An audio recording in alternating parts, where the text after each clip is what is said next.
I remember it clearly. It was a cold, crisp winter evening when my friend invited me over to his house. We had been planning to hang out and catch up after a long week. His house was always a cozy place to relax, but this time, there was an added bonus. His family had recently installed a sauna. I had never used a sauna before, so I was excited to try it out.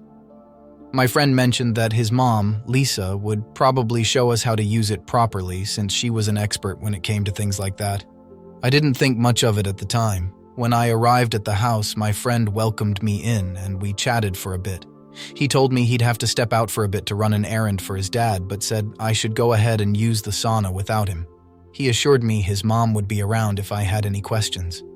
I hesitated, feeling a bit awkward, but he insisted. So, I agreed. As I headed toward the sauna, I bumped into Lisa in the hallway. She smiled warmly, like she always did, and asked if I was planning to use the sauna. I nodded, explaining that her son had told me to go ahead. Her eyes twinkled, and she said, "You'll love it. Let me show you how it works." I was relieved that she was there to help me out because I was a bit clueless about saunas. She led me toward the small wooden structure at the back of their house.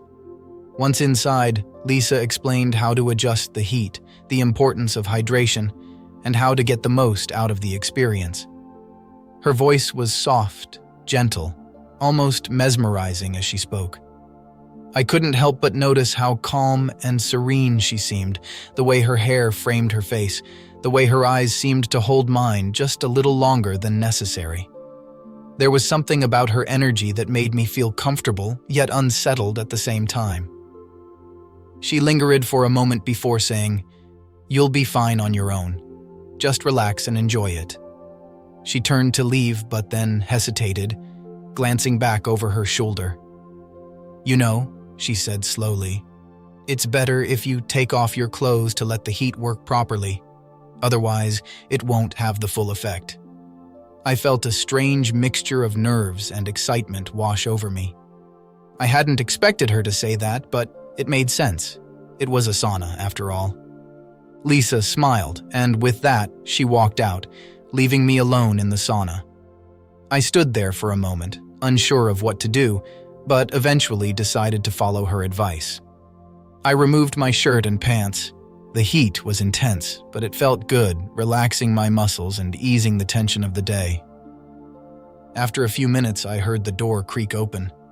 Lisa peeked her head in and asked if everything was okay.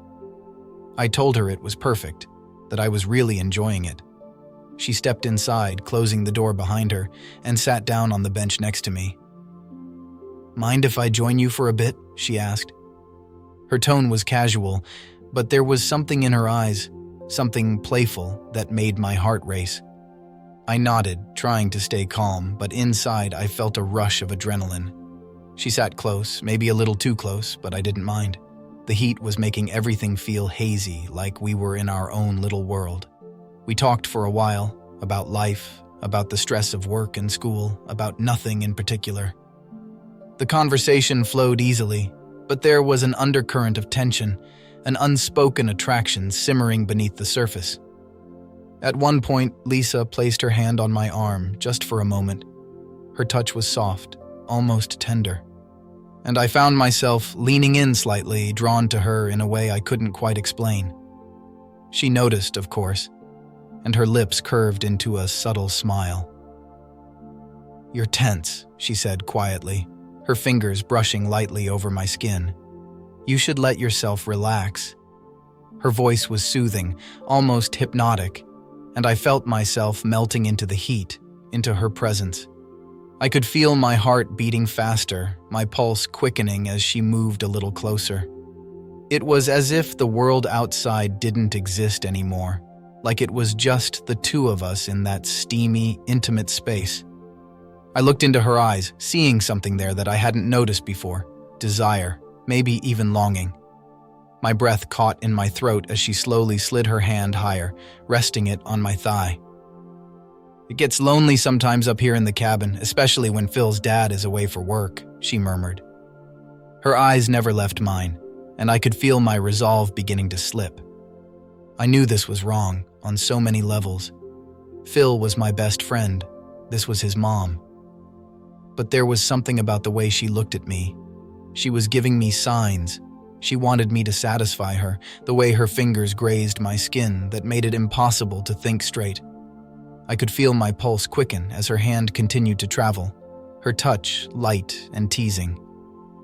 "Lisa, I began, my voice hoarse, but she silenced me with a soft shush, pressing a single finger to my lips. "Don't say anything," she whispered, leaning in so close that I could feel her breath on my skin. "Just enjoy this." Before I knew it, her lips were on mine, soft and warm, tasting faintly of the wine she'd been drinking earlier. The kiss was slow, deliberate, and I found myself melting into it. Her hand was inside my underwear. She was rubbing my rod and making it so hard, her body pressing against mine in a way that made me forget everything else. I lost my control, and I started removing her towel.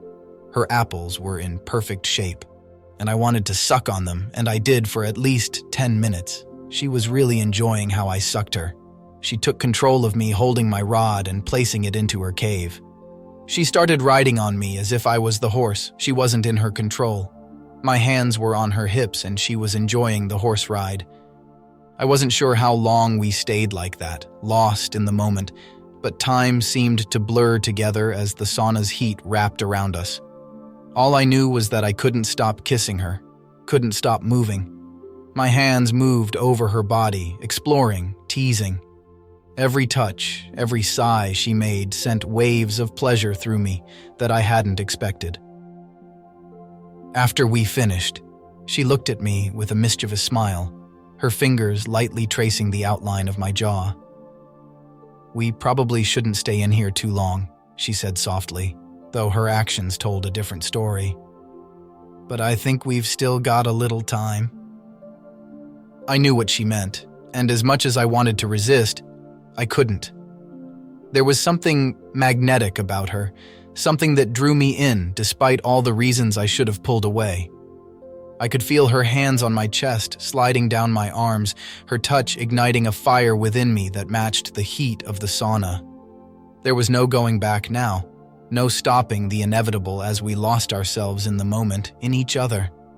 The world outside faded away completely, and all that mattered was the way her body fit against mine, the way her lips moved with mine, the way everything felt so right, even though it was so unexpected.